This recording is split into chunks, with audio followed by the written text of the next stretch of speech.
I'm recording on my computer. Hi, Julia. Hi, Ive. How you doing? Just fine.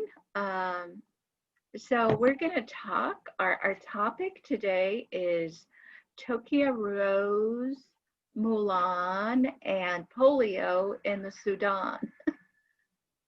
Kind of And I wrong. think it's all interrelated though, because we're an interrelated world. We're not in bubbles. That's right.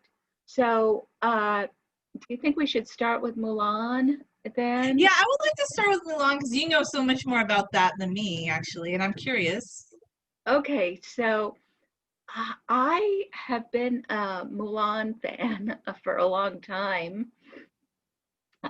You know, Mulan came out, the Disney movie came out uh, very close to when Sword was born. And so Sword watched Mulan originally in Chinese. In fact, Ooh, I have the VHS tape that we used to watch this. I don't know if it's showing right, but this yeah, is I see it. That's really cool. So you have that's vintage almost because it's almost more than 25 years. That's cool.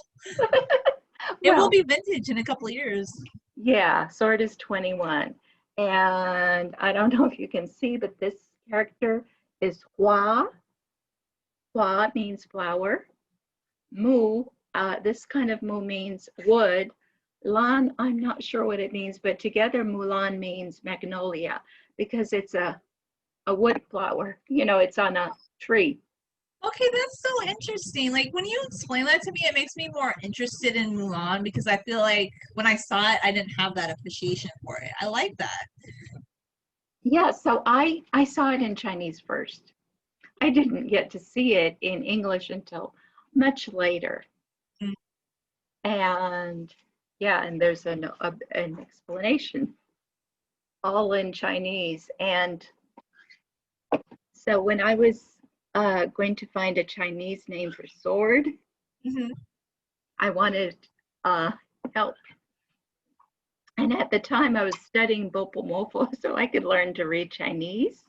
Very cool. And there was a coloring book, which I don't think I'll be able to pull out, so I won't. But it was a Mulan coloring book with Bopomofo children. And there was a picture of Mulan with her sword and the sword, and it said Bao Jian, it's a precious sword. And so I remember asking the person who was teaching me, would Bao Jian be a good name for a child? That's cute. Yeah, so that was Sword's Chinese name. It's not just Sword because they like to have two characters. So it was Precious Sword. That's interesting. Like, okay, I don't know. I would like to know what maybe somebody did tell me once when my name would be in Japanese, but I'd be loving to ask somebody who speaks and writes Chinese, like what the equivalent of my name would be, perhaps. Well, you know, my name, Aya, is sound. We use the sound. So for Bao Jian, we translated sword. But my name, which means kite in Hebrew, we did not translate it. Oh, okay. We went by the sound. Okay. And there are two characters, I and Ya, and the I means love, and Ya means Asia, so it means love Asia. Perfect. I love it. Yeah. Yeah. So anyway, this is Hua Mulan, and because we watched it so many times when Sword was growing up, first in Chinese and then in English, we were interested in watching it again when it came out in live action. Yeah, for sure. I'd be curious since you guys had that experience with it. Yeah, so we made a date a long time ago that when they released the live action Mulan in theaters, we would go and see it. But it didn't happen. Do you know why? Pandemic, right? Yeah. Yeah, so then they released it for $30 online. $30. Wow. So we watched it online, Mm-hmm. and it was kind of a disappointment in a lot of ways. Mm-hmm. Okay, so what you have to understand is, okay, this is a Disney movie and it's a musical. Yeah, it's supposed to be interactive in a way, and that's part of the entertainment, like I would think, right, of the musical. Right. So this is based on a very ancient Chinese poem. It's really Chinese culture. And it's an art form in a way, like Yeah, completely, yeah, right? yeah. And in the Disney, the original Disney version, Mulan is a normal girl growing up in her family, in her culture, and her father, because he was injured in the war, cannot serve, and the Huns are attacking China, and you know, so the emperor calls up, you know, he basically calls up all of the uh, families so that every family has to produce one person who will serve in the war to defend China. Wow. And um, and so when he calls up Mulan's family, and by the way, for some reason in the English version, not the Chinese version, but the English version, they use the word fa instead of hua, because apparently in a different Chinese dialect it's pronounced Oh, that, but huh. not in Mandarin. That's funny. Is Okay. that Cantonese maybe, like the other Yes, dialect? yes, exactly. But I don't know why they would choose that because Mandarin is, Yeah, it would make more sense to have Mandarin than Cantonese. Like this isn't Southern yeah. Anyway, so I never studied Cantonese. I was only ever exposed to Mandarin, so that just confuses me when I see that in the English. But anyway, so he calls the Hua family, which are called Hua in the English, um, and the father tries to hide the fact that he's limping and he can't really serve, and because he has no son, and he comes forward and accepts the draft. That's really what it is. It's the draft. Yeah, it's the draft. Yes, and Mulan is she's not good at acting like a very feminine person. So they were trying to find her a match, and she messed up, and because she's a little bit of a tomboy, but in the movie she's still a girl. She's not some kind of superhuman creature or anything like that. Yeah, it just shows people can be whatever they want to be. Like we're not like Right. yeah. So she decides that she needs to help her father. She needs to save her father because he wouldn't make it. If they drafted him, he's just too old and already too weak. And even though he was a great warrior in the past, he can't do it now. So she wants to save him, and she wants to save her family's honor. So they show her cutting her hair a little bit, not short like a Westerner, but like this, about this much. And then she ties it up on her head in a kind of bun because all the men tied their hair on their Yeah, head. they wore it up. So, yeah, so she dresses up in her father's fighting clothes, and she takes the family sword, and she goes off on the family horse, and she shows up to enlist. Okay, and there's a dragon, a family dragon that comes and helps her because this is a Disney movie. But I like that. Like you're bringing things back. It's been a long time since I've seen it, so now this gives me more context. Okay, yeah. So there's actually this thing with oracle bone inscriptions on it. You can see that this thing about the ancestors, and they have it near their house, and they pray to it. It's actually not the modern characters like the ones that you see here, but it's actually more ancient Chinese characters. And Wow. so there's a lot of work that went into making that Disney movie. It was very meticulous and Yeah. beautifully put together, I think. yes, and then when she goes off to volunteer, and she's with all these guys, and each guy's different and they're funny. Nobody's perfect, and she's not perfect, and they have to basically go through boot camp training together. Yeah, I think I remember that part of it. Yeah.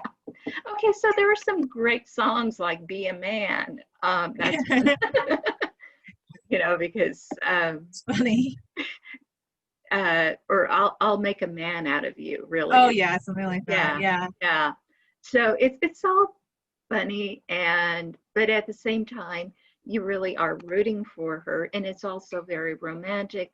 So when you see where the Huns, burn down a village, and there's this little doll that belonged to, they don't show anything gross or grotesque or anything, but it makes you sad that you realize that there are lives at stake. And also the commander, who is the father of, uh, I mean, the direct commander of Mulan's unit is the son of a general who got killed in that attack. So, um, so it kind of shows you, um, what war is about and why it's worth fighting sometimes, and um, so you try to remember the people that have fallen, and that includes civilians like that little girl who had the doll, and it includes higher up people like that general who fell in battle. Um, all of that, it's a very romantic story. And Yeah. when I say romantic, I don't mean romantic as in romance. No, like in the 18th century idea of romance, like valor, like Yes, I know it's what a you're very saying. Yeah. heroic story, based on a ballad or based on a poem about a heroine. And at there's the point where she's exposed as a woman, and they throw her out, and her life is spared because they could have killed her for pretending to be a man, and they didn't. And then she still comes and saves everything. There's also a scene in which the guys, or her companions in boot camp, um, they join her in trying to save the emperor, and they dress up as women while they're doing it, and it's It's really funny. a lot of fun. It's a Yeah, it's great a lot of movie. fun. Yeah, it's a good movie. You have brought back a lot. I guess I just didn't pay as much attention to it because when I saw it, I was the student teacher, and I feel like the kids were watching it, but I wasn't really engrossed in it. But it sounds so much. I know it's a good movie. I just would need to sit down and watch it myself, I think, to Okay, appreciate it. yeah. No, I came to appreciate it because I sort of grew up with Sword with that movie, and it was significant and important to us, Hmm. because of where we were in our lives. Um, so, when I told Sword about Joan of Arc, she said, "Oh, so she's like the French Mulan." Yeah, that's really neat. The correlation, very similar though. Idea of a woman. It just goes to show that there were women, and we've known this throughout the history of the world, that women did fight in combat and dress as men. That was something that happened. That's actual Yes, history. and the thing is, it happened, and it was always an unusual woman. It wasn't like every woman in No, Canada did that, or every woman in France did that. no, It, no.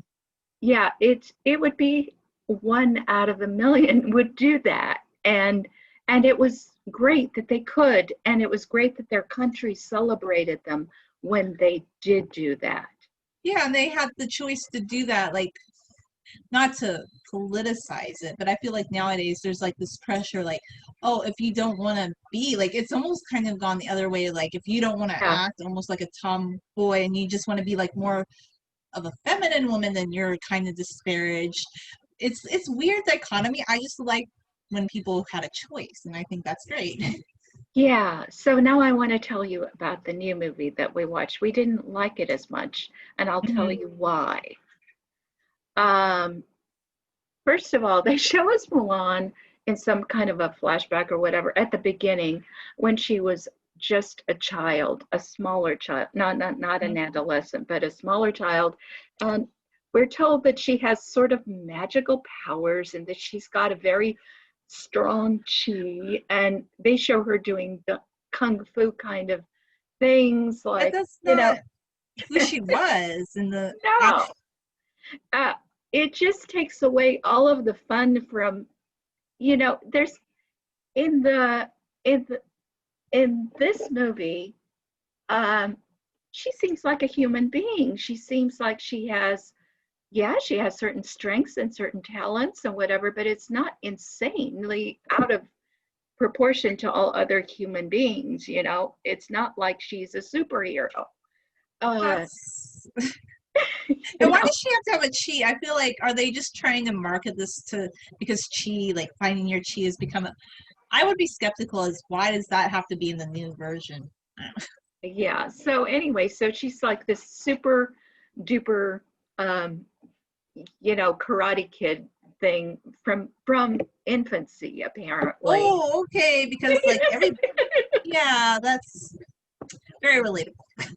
Okay, and then you see in the old movie, the enemy was the Huns. Apparently now, the enemy is not the Huns. It looks like they're Mongols.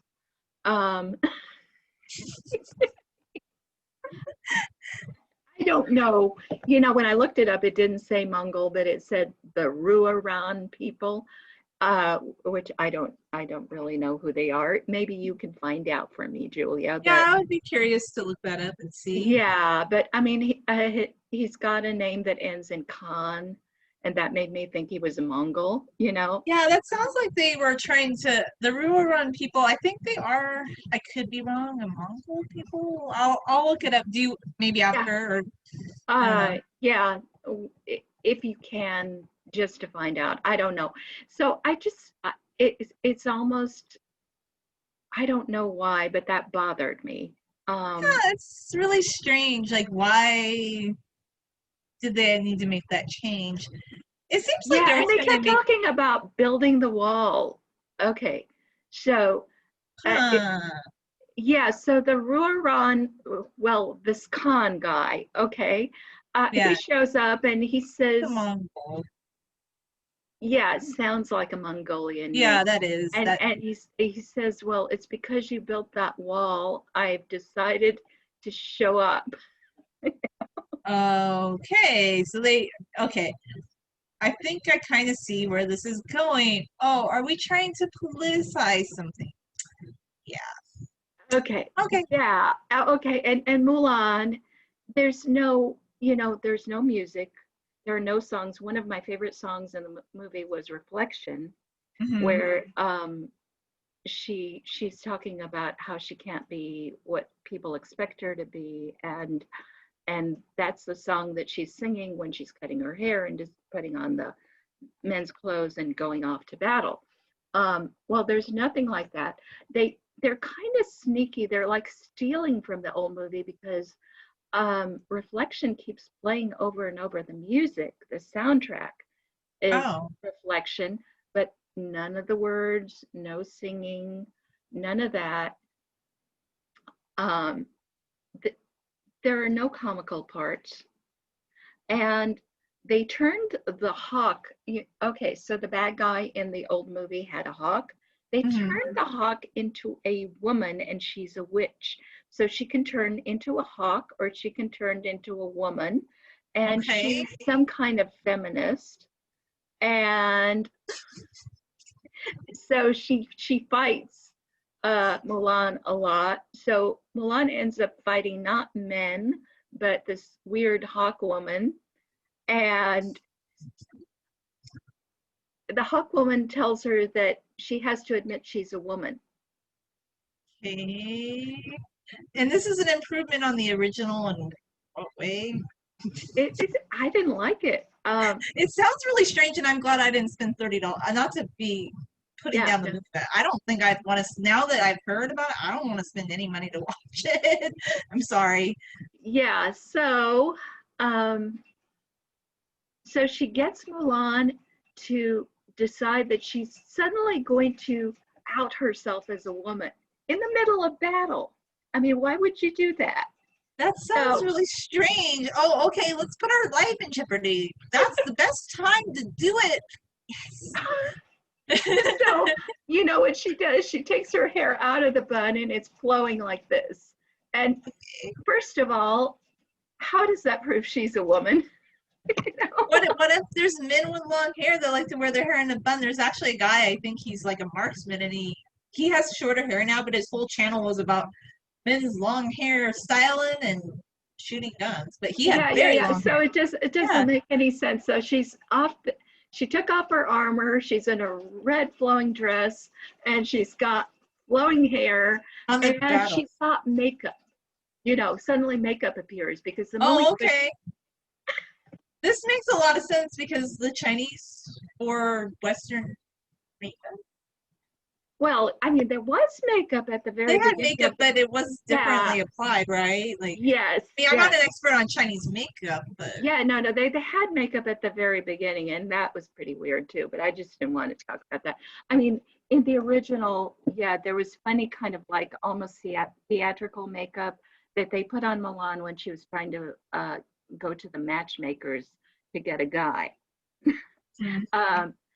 Well, they did that in the new movie, but they gave her green eyebrows, and it was really weird.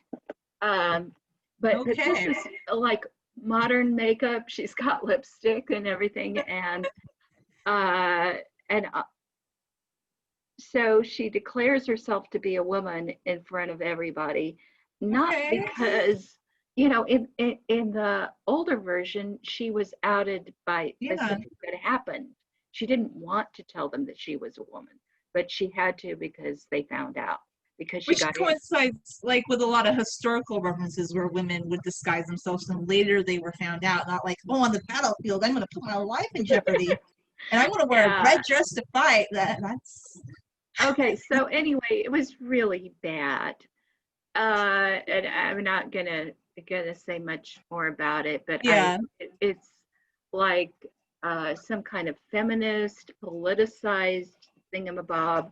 And it takes away from the actual heroism of Mulan, that you give her superpowers and you make her, it's like she's doing it to put on a show, whereas in the original, she was doing it to save her father, to save her country. She wasn't putting herself first. You know, it wasn't all about her, like, exactly.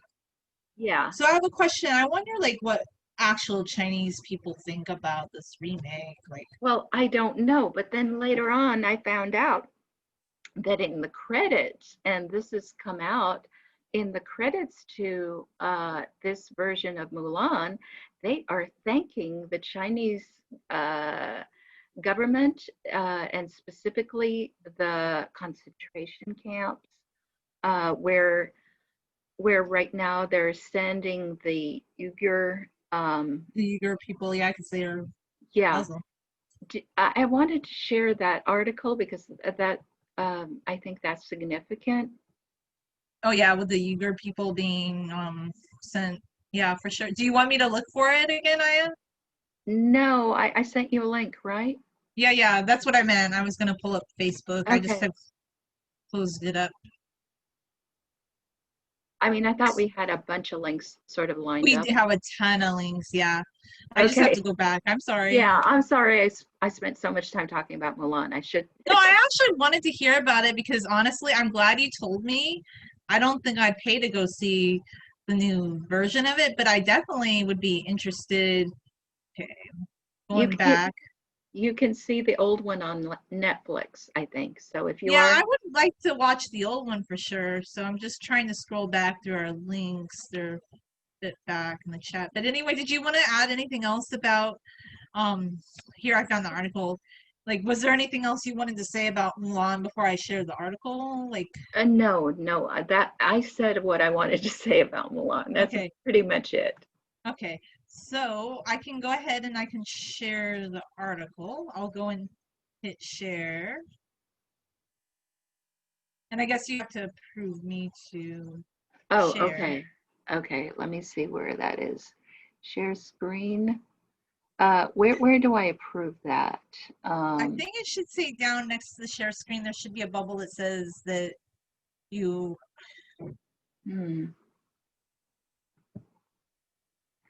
Well, that's my screen. You know I don't want to share my screen. Oh no, yeah, don't share your screen. But I think you just need to approve me. Okay. There should be a, like, Okay. is there a dialogue popping up perhaps? Yeah, multiple participants. I think I allowed multiple participants to share. Can you try again? Let me try again. Okay, share screen.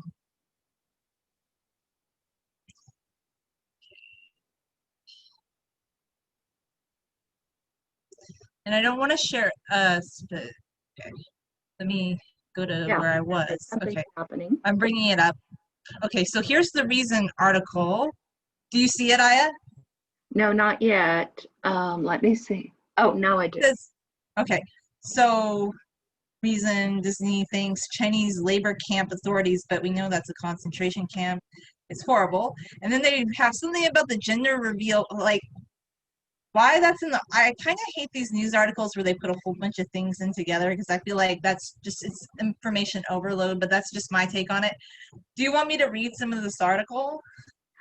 Yeah, let's not talk about the gender reveal party, but if we could. No. I don't want to talk about that. I was just commenting. It's just too many things are added into articles these days. I'm seeing that trend and I don't care for it. So the new Mulan movie is facing a barrage of criticism and promises to boycott for filming near a Chinese, well, at least they finally called it what it was, concentration camp, and then thanking the Chinese Communist Party, the CCP, for the privilege. The film, a live-action version of the 1998 cartoon of the same name, is based on Chinese folklore about a young woman, Mulan, who pretends to be a boy so that she can fight in her father's place when he is conscripted into the Chinese army. In a sense, it's a tale about cleverness, bravery, and familial love, helping to overcome hardships brought about by a violent and overbearing government. This makes the Chinese filming location Xinjiang an extra slap in the face. Xinjiang is where the China has been holding the Uyghurs in concentration camps and subjecting them and other Muslim minorities to horrible human rights abuses. I'll probably stop there because I think that says it all. That's horrible. Like, we know what's going on, but can we be honest? They're not talking about it. Yeah. Why talk about it? Because, hey, we can protest things like abuse in our country, but we never talk about other, like, abuses going on in the world anymore. I would like to ask Orgil, our Mongol friend. Yeah. What he thinks about all this and whether he thinks the bad guy is a Mongol or something else. Yeah, I mean, I'm inclined to believe because Khan, and I know this for a fact, with the Ottoman Empire, they called themselves Khan because they believed that they were modeling themselves on the Mongolians and the Seljuks, which would call themselves Khan as a title for, leader. So I'm inclined to believe, yes, it's the Mongol people. Right. So, yeah. So that was just another thing that bothered me. Yeah, that movie has so many problems, but the part about the concentration camp, and let's not mention that, it's human rights abuse. You filmed in an area with human rights abuse. Okay. I don't know how I feel about that, but I wouldn't give them my money to watch it. I don't think, now that I know that. Yeah. Now that we know that, like, now that you know what you know about the movie, maybe you'd want to see it again, but do you think you'd ever want to watch it again? No, I didn't like it. It wasn't any fun. It's not just an ideological thing for me. It was just not a good it's just not fun. Like, I hate ideological, but here's the irony. Like, this is just my observation. People want things very serious nowadays, and they don't want any humor in any situation, but they end up kind of making themselves really campy without realizing it, where they could make a blooper. Yeah. I would love to see a blooper of this movie. I don't know. Actually, I saw something kind of funny. I don't really remember what channel it is on YouTube, but because somebody else showed it to me, but they were kind of making fun of the movie in the form of a satirical review.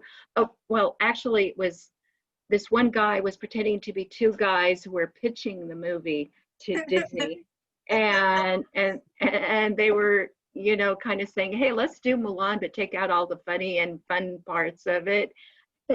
um, and they were, yeah, they were saying, yeah, and let's make it much more realistic. So no singing, no singing, no dancing. Instead, we'll turn that hawk into a woman who can turn into a hawk and then burst into 1,000 bats. Because that's really realistic, isn't it? Yeah, we won't celebrate culture in the movie, Chinese culture, which, oh, by the way, the Communist Party, whoops, the Cultural Revolution, kind of embarrassing. They would be kind of on board for something that didn't really sell. I mean, I know now they want to harken back to ancient cultures, but they have a horrible and deplorable past of what they did to people in their country. And I feel like that's kind of the route people want to go now, but I don't want to get too political there. Yeah, and who knows what YouTube would think about us talking about all that? Who knows? Well, they don't like certain things. I'll tell you that right now. I talked about something else, and apparently it's not suitable because it's about war. Oh, Apparently, if you mention war, sometimes they don't like that. I don't know why. It's history, but yeah. About Eva Tagore, because I talked about it this morning on my, and yeah, they told me what did they tell you? limited ads, that I can't have it ads on that video because I mentioned her. You talked about Tokyo Rose? Yes, because I talked about her. Because here's the thing, okay, even though Gerald Ford pardoned her, there's still people in this country that don't agree with him doing that, I think that she deserved to be the bad guy. But here's the thing that really bothers me about that story, and I think it kind of ties in, is that there's a lot of anti-Asian sentiment, previous and present in the US. I feel like, I don't know. I could be wrong. I could be totally wrong.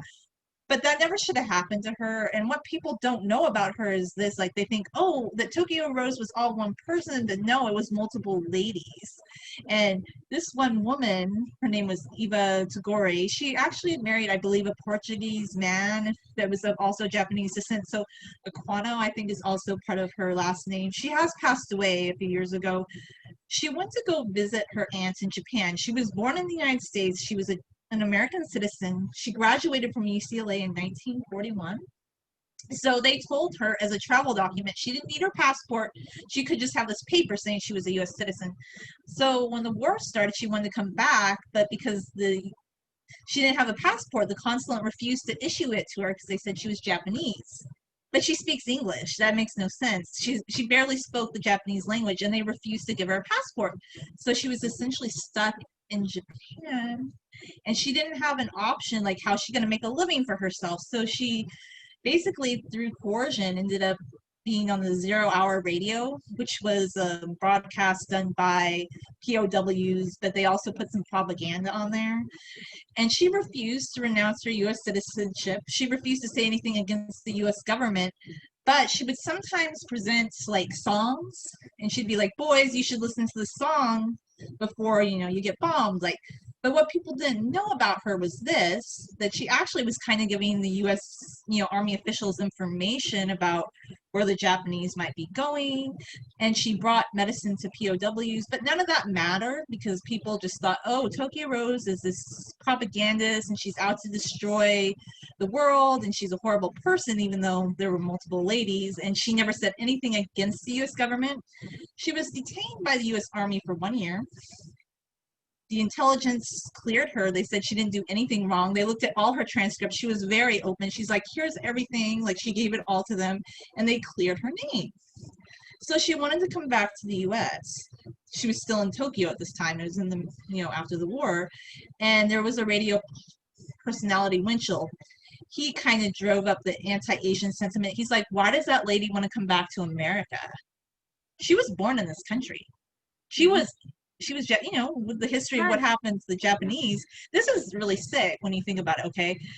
He blocked her from being able to come back. And not only that, he drummed up controversy so that when she did get to come back, it was with an escort so that she could be put on trial for treason.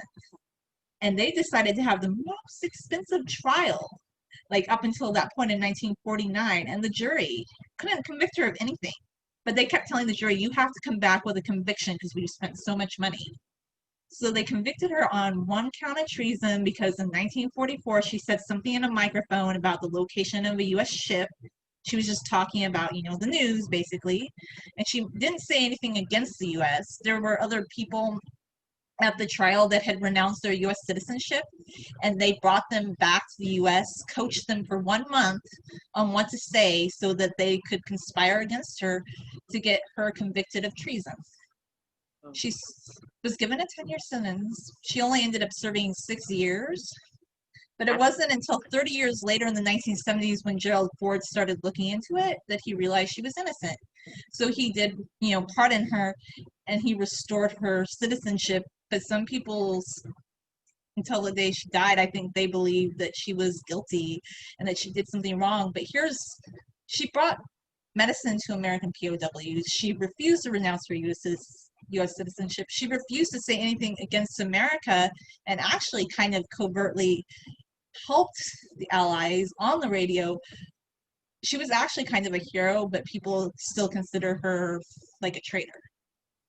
Right. And the thing is, in the United States Constitution limits what you can be convicted of for treason. It limits the definition of treason. And the reason it does so is because, the United States itself was founded by people who were considered traitors by their own people. So they wanted to make sure that if somebody just didn't agree with the government about something or just said something, that would not ever be treason, not like under British law. Yeah. So I feel like she was done wrong, and I'm actually glad Gerald Ford pardoned her, but I think people have forgotten that or they don't know about it because honestly, I hadn't really heard much about it because they don't talk about it. So I just thought that was interesting. Yeah, and of course, the whole business of FDR by executive order sending people of Japanese ancestry to camps in the United States, that was entirely unconstitutional too. Yes, but we don't talk about that. But because he's a sitting president, he gets a free pass. And then under Truman, which makes it even worse, is he was the one that was president when there was this whole U.S.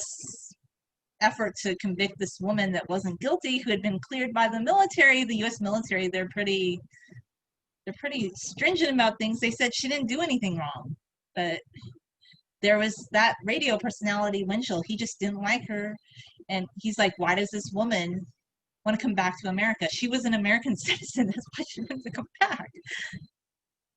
Yeah, it's very interesting because, when I wrote in Our Lady of Kaifeng, Courtyard of the Happy Way, about the Weixian concentration camp, which was run by the Japanese in China during World War II, the camp commandant was actually from the United States.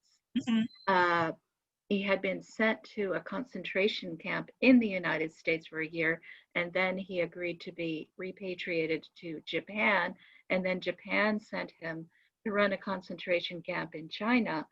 And because he was very well behaved, he was a very civilized man, he was never tried for any kind of war crimes.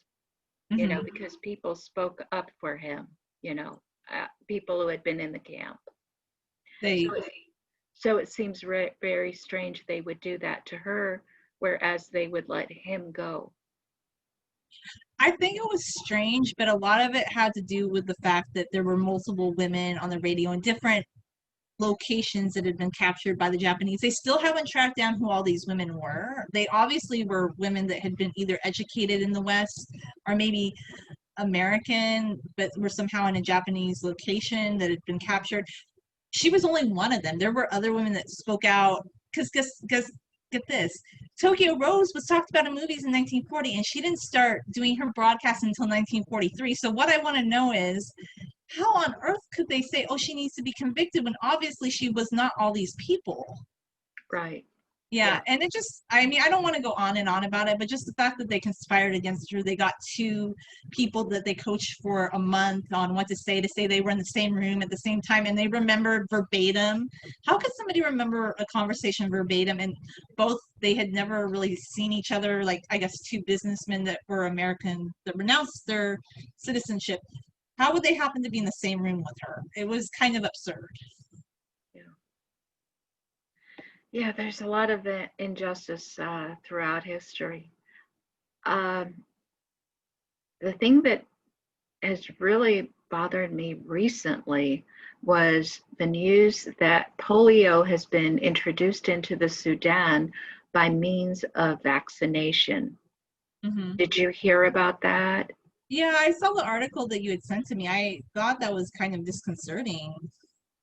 Do you want to share the article? Yeah, I can go find it. I mean, bring it up on our Facebook.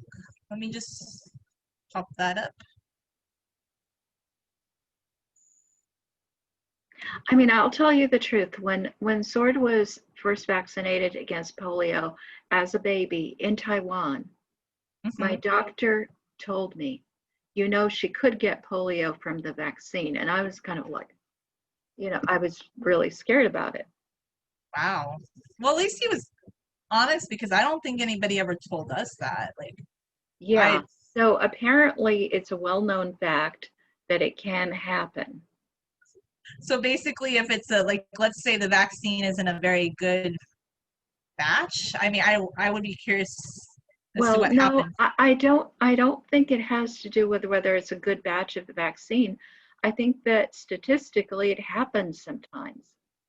Interesting. Okay. I wouldn't have known that, but here's the article, and it says UN says new polio outbreak in Sudan caused by an oral vaccine, which goes back to some people being kind of upset about Bill Gates doing something similar before, where he financed a vaccine that did cause some issues. This is not the first time this has happened. The World Health Organization says a new polio outbreak in the Sudan is linked to an ongoing vaccine sparked by epidemic in Chad. A week after the UN Health Agency declared the African continent free of wild polio virus. Wow. So So something's why come would, back. if it was free of polio, I don't understand why they would want to vaccinate against polio. Yeah, that doesn't make any sense. If it was free, why would you vaccinate against it? In a statement this week, the World Health said that children in the Sudan, one from South Darfur state and the other one from Gadaref state, close to the border with Ethiopia and Eritrea. Oh, this is a very interesting part of the world. Yeah. I wonder if this is kind of, I mean, I don't know all the details, but I wonder if there's something political going on. Anyway, they were paralyzed due to vaccination. And then later on in the article, it says that they're very sorry because of COVID-19, they had to stop vaccinating against polio. That does not make any sense. Yeah, that doesn't make any sense. Did you want me to bring that part back up again? I didn't know if you wanted me to keep reading. Well, if you could just look at that and tell me what they mean by this. Okay, let me check and see what they mean, because that's very odd. Hmm.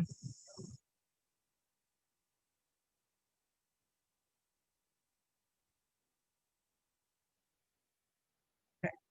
So there is a local circulation in Sudan of the continued sharing of transmission with Chad. The UN agency said, adding that genetic sequencing confirms numerous introductions of the virus. So that's something new ones that are coming in. The World Health Organization also found 11 additional vaccine-derived polio cases in Sudan, and the virus has been identified in environmental samples. There are typically many more unreported cases for every confirmed polio case. The highly infectious disease can spread quickly in contaminated water and is most often strikes children under 5.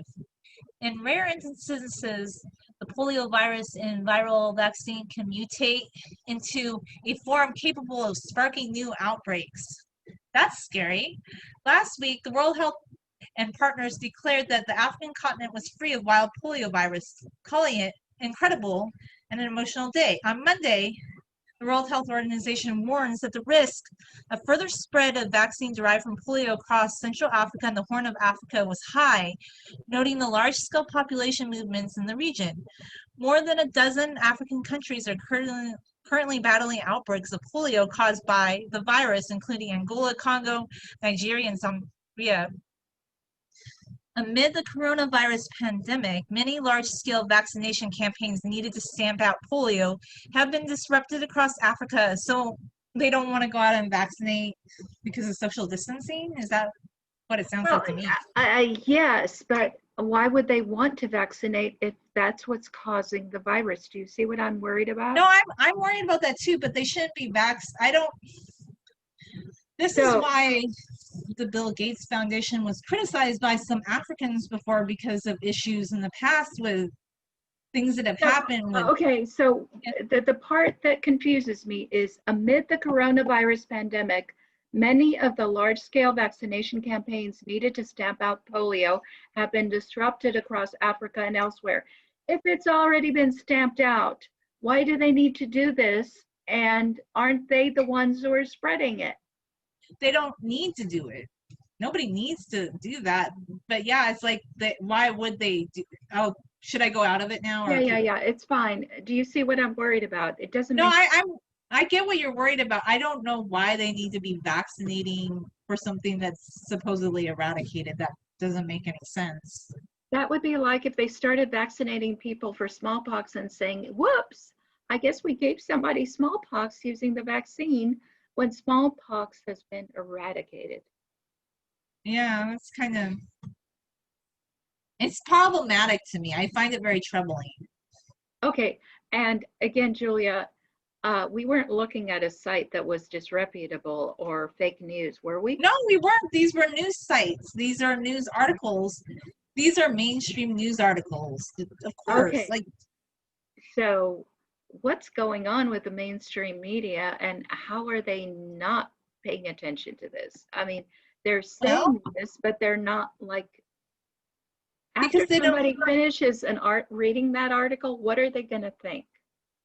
They're probably not going to think about it because this is what most people tell me they don't really read. Unless you're really into news and you're actually into reading articles, a lot of people are just listening to their favorite news commentators, whether it be Fox News or CNN. Like, it's very polarized. They're not really learning the news like the way that we will look at articles sometimes. I think a lot of people just believe whatever they're told on the news. Honestly, except people that read it, I hope they would think that maybe we shouldn't be vaccinating for something that's been eradicated, and why would we do that? And I hope they would question why we're doing that. Okay. All right. That's all I really wanted to cover. Yeah. Today. So I appreciate your helping me with that and talking to me about it and telling me the story of Tokyo Rose. And yeah, definitely. And I will talk to you on Friday when we will be discussing the Korean show, It's Okay Not to Be Okay. To be okay. And it's actually really good. I think everybody should watch it if they would like to see what we're going to talk about. Okay. Well, I'll see you then. And okay, for sounds now, good. goodbye. Bye. Bye.